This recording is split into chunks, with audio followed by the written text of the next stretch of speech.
Magandang araw sa inyo mga kabayan. Ako'y naririnig na naman at ako'y magluluto na ng isang masarap na pang-ulam. Style ng mga Kapampangan o ng mga taga Maynila. May nag-request hindi kundi magluto ng garning caldereta, tambaka. May mga kasamang patatas, carrot, sa mga bell pepper at may mga tomato paste, idea, may mga pineapple juice. Ay di tayo ay magluluto ngayon. Siyempre, pagbibigyan natin ng request. Kakahiling nga, siyempre. Kaya nagpiprito ngayon itong ating patatas ngayong ito. Siyempre, para mas maganda ang texture niya pag ating sinahog mamaya. Tapos itong carrots nito, siyempre, ating sasabay na rin din ng pagpiprito, mga kabayan. Sarap din naman talaga rin garning caldereta, pero garning hindi ko magawa sa kambay. Pwede kong gawin sa manok, pwede gawin sa baka, ayan, sa baboy, pwede rin. Pero sa kambing hindi ko talaga kayang gawin.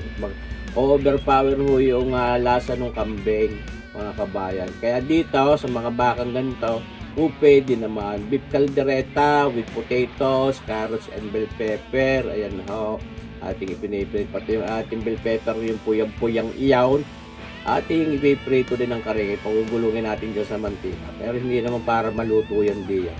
Kaya yan ating hahanguin din agad yan ng karikate. Siyempre, para na sa gayo hindi maluto agad yan. Ngayon, babawasan natin yung mantikang yan. At nang sa gayo hindi sobrang oily. At itong mas masarap na pinakamantika natin, diyan yung margarine yan. Sinasair ko na yung laman ng ating lalagayang iyon.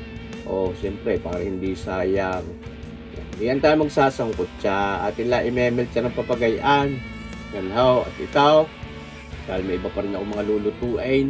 Yan, aking pinoportion na aking mga gagamitin. Kaya itong ating pangkaldereta, tinang, inilagay din sa ating talyasing niya. Pasisya na kayo ha, mga kabayan, yung naiingayan. Baka ako'y daming sinasabi. Pinaliliwan ko nga. Pwede naman ninyong imyaw, sus marsipaw, tawaray. Mga kabayan. Ayan, ito ating nasangkot siya yung ating bawang net. Ang pagkakagayat natin medyo pinupino din. Mga kabayan. Tapos ngayon, syempre, isang pini yung ating bawang na yan. Ayan yung sibuyas na ray. Dami ng ating ginayat na yan. Hindi mo natin yan para ilahat. At ako may iba pa rin lulutuin. Yan. Tunay kayo, mga kabayan. Ibagahaw. Hindi ko na rin masyado pinakararamihan yung sibuyas na papagayaan. Bukod sa mahal, ay masarap din naman. Hindi ka naman to makakadamihang siyang siya na. Karikit nila naman yung ating luluto. Boy, sino ko naman naglagay agad ng oyster sauce at saka soy sauce at saka siling iyon doon. Hindi ko na videohan, mga kabahan pa rin siya na. At nalita diyan ng 1/8 cup na tomato sauce, 1/8 cup na soy sauce at saka yung ilang pirasong siling manghang ngayon. Ngayon papamintahan natin. Siyempre naman pampabango at talagang masarap naman ang niya ng amoy. At ito hindi pwedeng mawala yung ating Worcestershire sauce na yan. Maglalagay lang tayo din ng mga 2 kutsara at kalahati. Yan sa inyong nakita niya.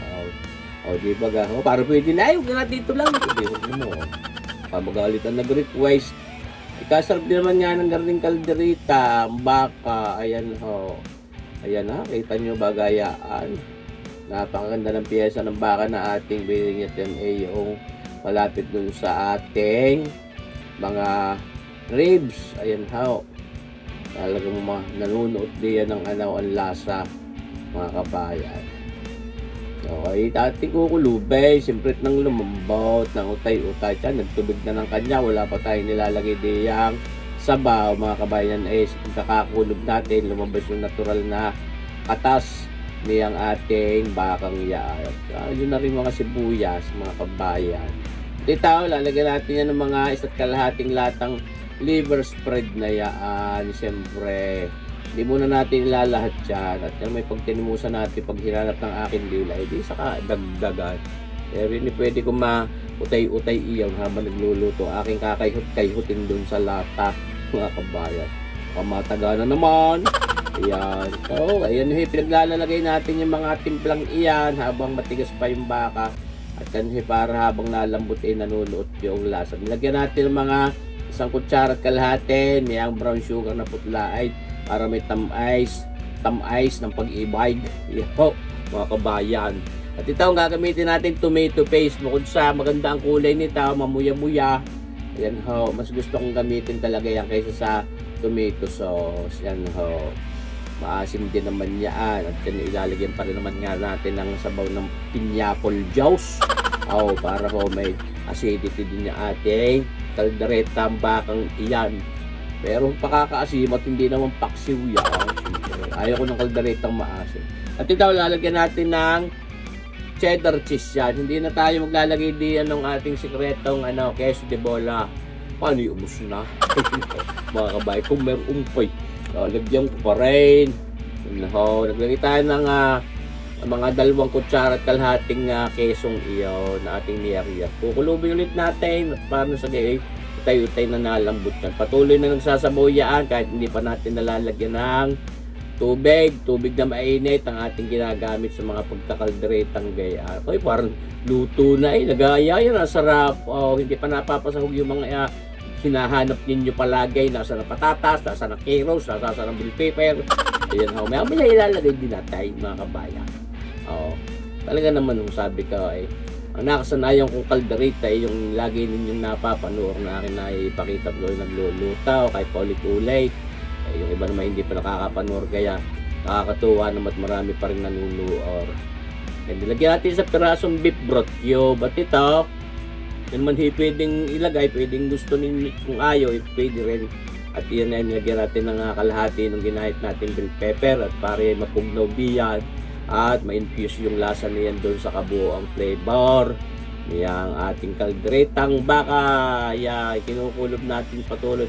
Siyempre, ating bibisitahin at mukha maigay, matutungan tayo at masunugan sasamahan lasa. Nilagyan na ho natin ng mainit na tubig iyan mga kabayan.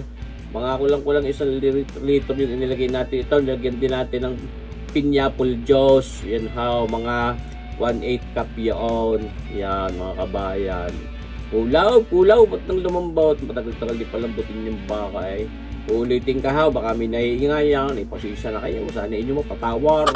Ayan ha, dinagdagan pa rin natin ng tubig na mainit at para ho talagang mapalambot natin yung bakang yan. Siyempre, para panalo, ang sarap niyan, kumpleto sa lambot, kumpleto sa sarap. Ayan ha, tayo-tayo na naglalapot-lapot iyan, wala pa tayong nilalagay na palapot diyan. At ito, isasahog na natin yung ating patatas na yan, carrots at bell pepper na natira pa dun sa mga kabuang sangkap na yan. Ating halo-haloin ang pababali-balintungin natin diyan yung mga patatas at carrots at bell pepper. Yan ha, di kayan ang inyong ibig. Ay sadyang napakasarap din naman ng gayang kaldereta. Ang kulandi, rampon na kulandi sa gayang kaldereta, gawa ho ng mga gulay-gulay na kasama. Medyo madali-dali hong mapanis. Pag lang mali-mali ka ng